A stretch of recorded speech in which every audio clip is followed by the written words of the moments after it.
আসসালামু আলাইকুম রহমতুল্লাহি ওয়া বারাকাতুহু। সকলে কেমন আছেন? আশা করি সকলে ভালো আছেন। নতুন আরেকটি ভিডিওতে ইংলিশ টেক অ্যান্ড টিউনসের পক্ষ থেকে আপনাদের সকলকে স্বাগত জানাচ্ছি। আজকের এপিসোডটি সাজানো হয়েছে ইএফটি আবেদনের জন্য আপনার কোন কোন ডকুমেন্টস প্রয়োজন হবে। এই ডকুমেন্টসগুলো আপনি যদি আপনার হাতের কাছে রাখেন অথবা আগে আপনি যদি গোছ করে রাখতে পারেন, ইএফটি আবেদনের সময় আপনি অন্যদের চেয়ে ঝামেলাবিহীন আপনার আবেদনের কাজটি সম্পন্ন করতে পারবেন। কথা না বাড়িয়ে চলুন আমরা শুরু করি আমাদের কোন কোন ডকুমেন্টের প্রয়োজন হবে। সর্বপ্রথম আমরা যারা বেসরকারি এমপিওভুক্ত শিক্ষা প্রতিষ্ঠানে কর্মরত রয়েছি তাদের কিন্তু ইন্ডেক্স রয়েছে। সো আমাদের সর্বপ্রথম একটি ইন্ডেক্সের প্রয়োজন হবে। সো আমাদের এটা কিন্তু আছে এবং আমরা সকলে জানি। তারপর আপনার পেমেন্ট অথবা বেতন স্ট্যাটাস, আপনার বেতনটি চালু আছে কিনা সেই ব্যাপারে আপনাকে একটা কনফার্মেশন দিতে হবে। বেতন অবশ্যই আমাদের চালু আছে, যদি চালু থাকে সেক্ষেত্রে ওকে দিবেন, আর যদি চালু না থাকে লাইক কোনো কারণে অথবা মামলাজনিত কারণে আপনার বেতনটি আটকে আছে, তো সেক্ষেত্রে আপনি এখানে নট ওকে দিবেন। শিক্ষা কর্মচারী স্ট্যাটাস, আপনি এখনো কর্মরত আছেন কিনা সেই ব্যাপারে আপনাকে নির্দেশনা দিতে হবে, সেক্ষেত্রে আপনি এখানে ওকে দিবেন। আপনার নামটি ইংরেজিতে লিখতে হবে। আপনার এনআইডি কার্ড, আপনার সার্টিফিকেটের নামটি যেভাবে রয়েছে আপনি ঠিক সেভাবে নামটি দিবেন। আপনার সার্টিফিকেট এবং এনআইডি তথ্যে যদি কোনো প্রকার অসঙ্গতি কিংবা ভুল পরিলক্ষিত হয় তাহলে সহজে আপনার শিক্ষাগত যোগ্যতার সনদকে প্রমাণস্বরূপ হাজির করে আপনার এনআইডি কার্ডটি খুব সহজেই সংশোধন করে নিতে পারবেন। এরপর আপনার নাম বাংলায় দিবেন। আপনার নামটি বাংলায় আপনার এনআইডি কার্ডে কিন্তু সংরক্ষিত রয়েছে। এছাড়াও যে সকল শিক্ষকগণ 1990 সালের পূর্বে তাদের সনদ অর্জন করেছেন, অনেক ক্ষেত্রে সেই সমস্ত শিক্ষকের সনদে কিন্তু নামটি বাংলায় লেখা আছে, তো সেটাও আপনারা চাইলে ব্যবহার করতে পারেন, তবে অবশ্যই সেটা আপনার এনআইডি অনুযায়ী হতে হবে।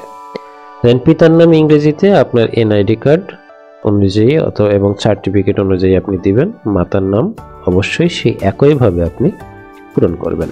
দেন জাতীয় পরিচয়পত্রের নাম্বার অবশ্যই 10 ডিজিটের হইতে হবে অথবা 17 ডিজিটের হতে হবে। এখানে একটি কথা বাঞ্ছনীয়, যে সমস্ত শিক্ষকগণ স্মার্ট এনআইডি কার্ড পেয়েছেন তাদের এনআইডি হচ্ছে 10টি, এবং যে সমস্ত শিক্ষকগণ এখনো এনআইডি কার্ড পাননি তাদের এনআইডি নাম্বারের সংখ্যা হয়তো 17টি অথবা 13টি।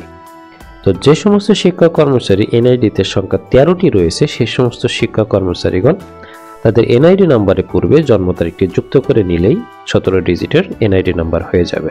এরপর আসবে আপনার জন্ম তারিখ। অবশ্যই আপনার সঠিক জন্ম তারিখটা আপনি এখানে দিবেন। আপনার লিঙ্গ, আপনি পুরুষ নাকি মহিলা সেটা দিবেন। পুরুষ হলে মেল এবং মহিলা হলে ফিমেল দিবেন।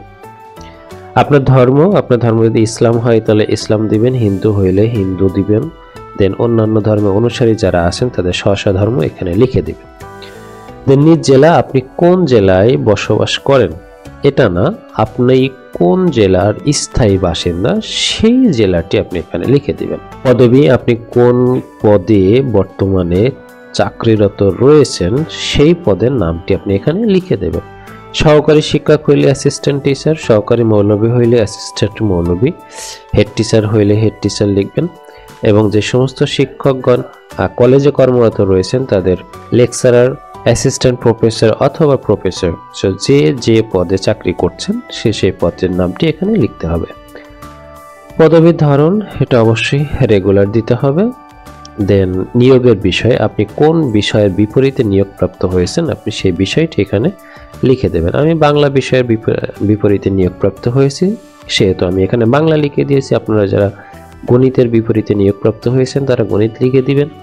যারা ইংরেজির বিপরীতে নিয়োগপ্রাপ্ত হয়েছেন তারা ইংরেজি লিখে দিবেন, এবং যারা অন্যান্য বিষয়ের বিপরীতে নিয়োগপ্রাপ্ত হয়েছেন তারা সেই বিষয়টি এখানে লিখে দিবেন। আপনার বেতন কোডটি এখানে দিবেন। আপনি বর্তমানে কততম গ্রেডে বেতন উত্তোলন করছেন। আমি 11তম গ্রেডে উত্তোলন করছি, এর জন্য আমি 11 এখানে লিখে দিয়েছি। বর্তমান বেতনের ধাপ, মূল বেতন, আপনি বর্তমানে কত টাকা মূল বেতন, আপনার কত টাকা। বেসরকারি শিক্ষক কর্মচারীর ক্ষেত্রে ইনক্রিমেন্ট সহ, কর্তন ব্যতীত এবং স্পেশাল বেনিফিট ব্যতীত কিন্তু ইনক্রিমেন্ট সহ আপনি কত টাকা এখানে বেতন পান সেই টাকার অংশটি লিখে দিবেন। এবং আপনি যদি ইনক্রিমেন্ট পেয়ে থাকেন তাহলে কততম ধাপ, দ্যাট মিনস আপনি কয়টা ইনক্রিমেন্ট পেয়েছেন সেই ইনক্রিমেন্টের ধাপটি আপনি এখানে লিখে দেবেন। ধরুন আপনি 2টি ইনক্রিমেন্ট পেয়েছেন, সো আপনি এখানে লিখে দেবেন 2টি ইনক্রিমেন্ট পেয়েছি, দ্বিতীয় ধাপ।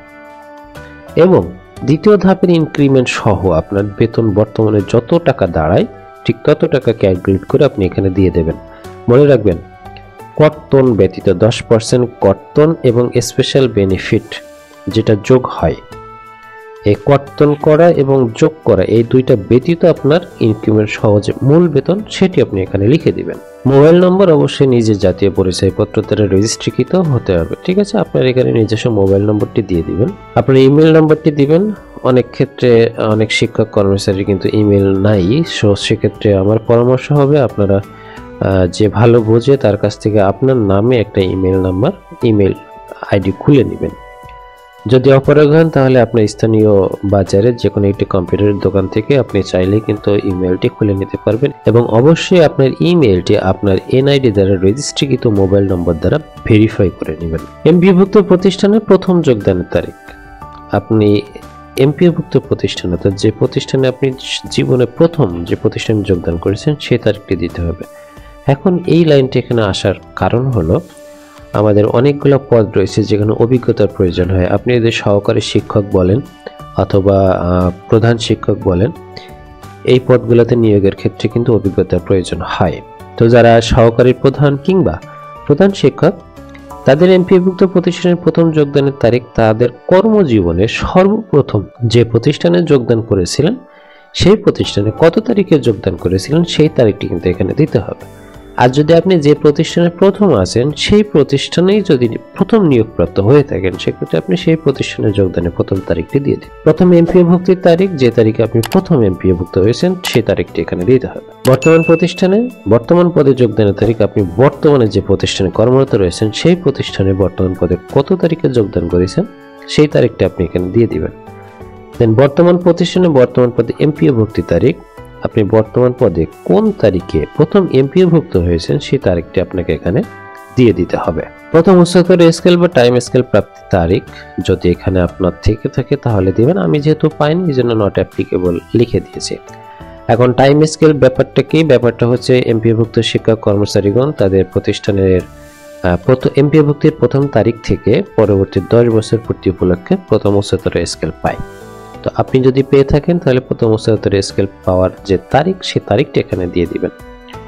দ্বিতীয় উচ্চতর স্কেল বা টাইম স্কেল প্রাপ্তির তারিখ আমি যেহেতু পাইনি যার কারণে আমি এটা নট অ্যাপ্লিকেবল দিয়েছি।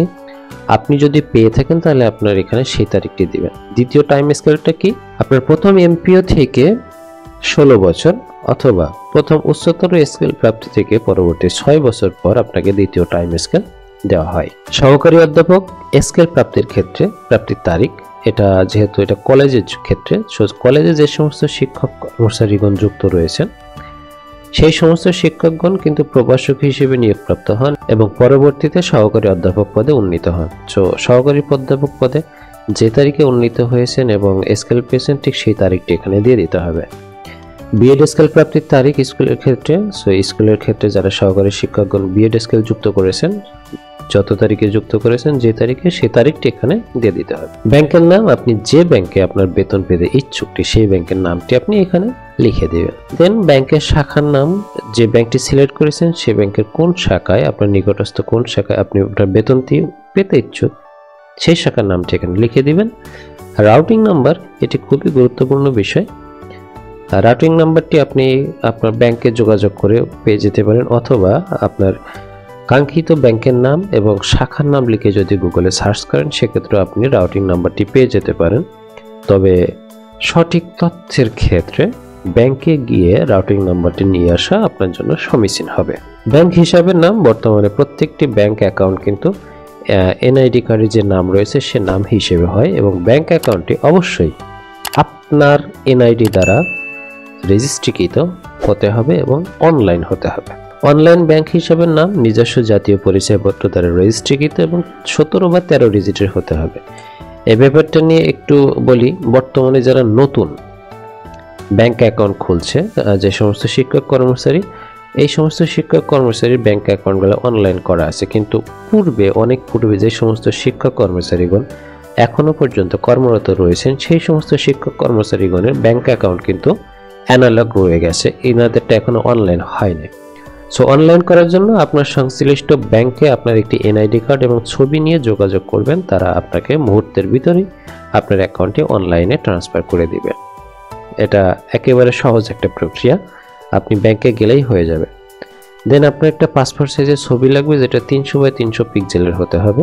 মোটামুটি এই তথ্যগুলো আপনি যদি আপনার হাতের কাছে রাখেন, সেক্ষেত্রে মাধ্যমিক ও উচ্চ শিক্ষা অধিদপ্তর থেকে যখনই ইএফটির অনলাইন ফর্ম পূরণের নির্দেশনা দিবেন, আপনি কিন্তু খুব সহজেই সে ফর্মগুলো একেবারে অল্প সময়ের ভিতরে কিন্তু পূরণ করতে পারবেন।